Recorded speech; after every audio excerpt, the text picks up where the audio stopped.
दिलवा का तोड़ लूवे जान। कि राजा पहले निया नाही मानेला कि अपना में हर के गैर लेखा जानेला कि कभी भइले बलाम तहरा प्यार में कि चीज कहू सिंगार के नया नीला। त कैसे कहेला मर्दा कि अरे सीला बट पछुड़िया भोरे लुबे जान।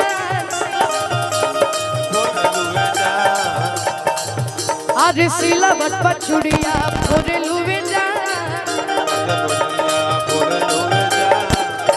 तो अपना राजा जी के दिलवा काहे तोड़ लूबे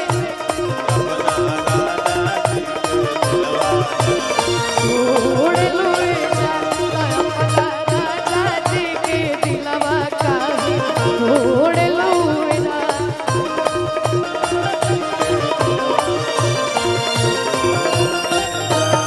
हो ना जब पहले नियम नहीं मानेला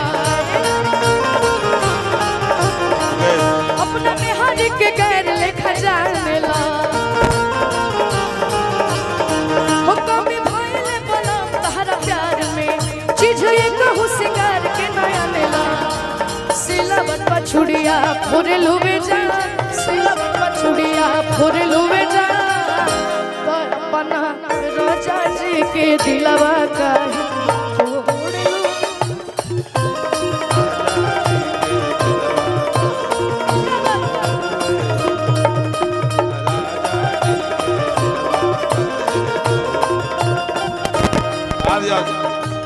पैसा पैसा पर ध्यान दो।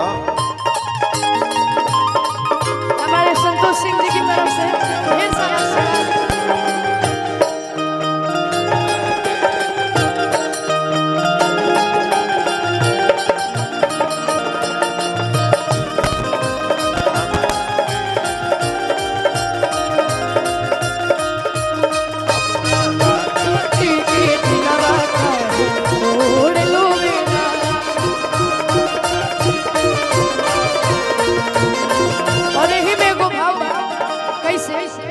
अरे चले लूट हरिया तो नदी बीच नैया हिलोर मारे।